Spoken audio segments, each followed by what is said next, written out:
Hey everyone, and welcome to the weekly roundup for the 19th of August 2023 for Eve Echoes.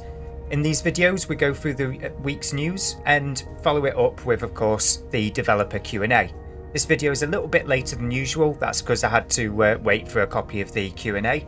Thanks again Taylor Rick for providing it, and let's get on with the video.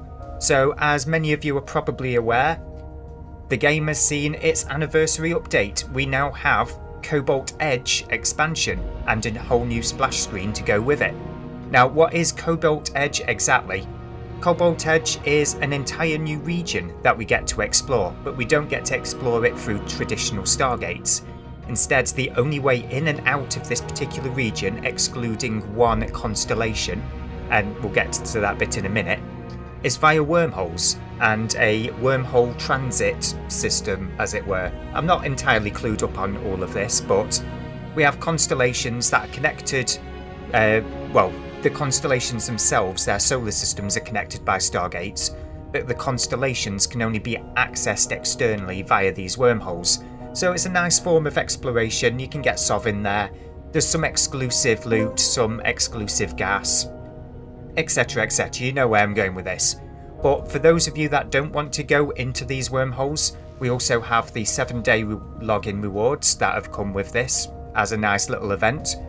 We also have a battle pass, as you typically expect with most events in this game. Buy it if you want to, don't buy it if you don't want to. There's still some freebie stuff in there anyway, so we're all happy. And of course, Plex. The value of Plex has shot up a little bit recently, but not as much as many of us were expecting. What this is, as you may recall, the Science-y event from earlier this year had everybody buying as many keys as they could. I don't know what the limit was, but let's say it was 8,000 Plex, the limit for being able to buy these keys. Now that limit is 2,000, so demand for Plex has gone up, but it's not gone up so high that we run out of Plex. As you can see right here on the screenshot, we actually have Plex in game. So all of that scaremongering that people, including myself I guess, participated in, it didn't happen. The Plex is still there. It's not the end of days. Yeah, let's move on from that bit. So next up, if I can move on to the right screen, we have the developer Q&A. Alright, so let's get started with this one. They all seem to be answered by NetEase Exile, and hopefully there's no copy-paste errors this time, because I haven't pre-read them, I never do. Question number 1. Hi Devs07.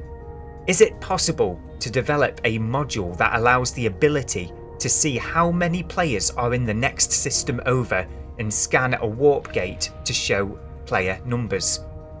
Many players use a Scout account to do this for free, but as a mobile game it isn't always possible for your mobile player base, giving an unfair disadvantage. The answer is interesting interesting suggestion. We'll definitely talk about it and see if it's something we can work on in the future. Yeah, that would be interesting. I'm not sure what to think about this suggestion. As somebody who almost exclusively plays on a mobile phone and occasionally has a tablet handy nearby, it would be useful. But I'm not sure. Let us know what you think about that suggestion. Moving on to question number 2. Thank you for your constant fixes and updates to the game. With regards to the recent update or fix to the AI system of the gold cores, see my latest video if you want to find out more. We are very grateful that you have fixed the activation issues of the modules. However, these cause some modules to be immediately activated.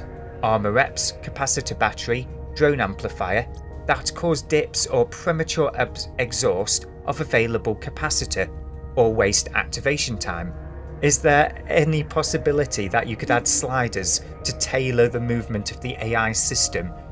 We can see that you have already added the distance, warped and jump. Maybe you can also add slider for the module use, and then there's a bunch of numbers. This will add strategy, planning and tinkering to the AI system, fully customizing it to our needs. Thank you.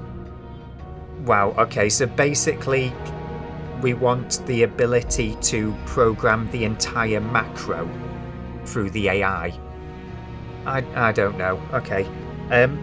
My take on this, the AI, we don't want it to be as good as a human player, because then there'd be no point in us playing it. The AI itself is incredibly useful for eliminating the grind for some of us that can't, spend as much time on the game as we'd like to making ISK. It's excellent for that. But it should never be as good as a human player actually engaging with the game. There has to be an incentive for us to engage with the game. And this is coming from someone who enjoys having the AI as an option. Yeah, let's see what the answer is. We have plans to further optimise the AI core, and we will definitely take your suggestion into consideration. Thank you for your feedback. Yeah, that's to be expected at the moment. Pretty much same answer as question number 1. So let's move on to question number 3. Oh yeah, I have to zoom out, don't I, with these pictures to zoom back in again. Right, question number 3. PvP being such a big part of the game, it would be very nice to see an update on kill marks on ships and how they are displayed and how many kill marks we really have, as the marks are not accurate as displayed on my ship. Yeah, this person seems to be complaining about how they're displayed on their specific ship. Hi, thanks for the feedback. If you could contact the customer service and let us know which ship you are seeing this issue with, we'll definitely take a look and see what's going on. What? Okay, why did this make it into the developer Q&A? Why didn't this just get auto-forwarded to bug reports? I don't know. But do you ever feel like these questions are wasted just a little bit? I'm getting that feeling at the moment with this question. Question number 4. Hi, can you please add immunity to warp bubbles for shuttles? The shuttle should be used for easy, fast, and above all, safe travel. Perfect for newbies, and the boat would finally make some sense. We currently... Oh yeah, I'm moving on to the answer now, by the way. We currently do not have plans to add immunity to warp bubbles for shuttles. The shuttle is not designed for combat. Giving it too many attributes may not be beneficial to ordinary players, but will be used for transporting materials with multiple accounts. I think I see where they're coming from here.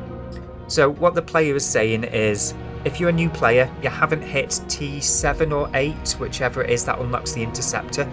If you haven't unlocked that yet, you don't have a perfect, clean AFK way of getting into nullsec to the home for the corporation that you've just joined. So it'd be nice to have that built into the shuttles that everybody from the very beginning can fly. This is probably the perspective here that the question is being asked. Netties are saying the shuttle's not designed for combat, so we don't want to give it too many things. But it's not really a combat ability, it's evading combat. But so that bit wouldn't make sense, but the next bit of the answer is it would be used for transporting materials with multiple accounts. What they're getting at here is botting.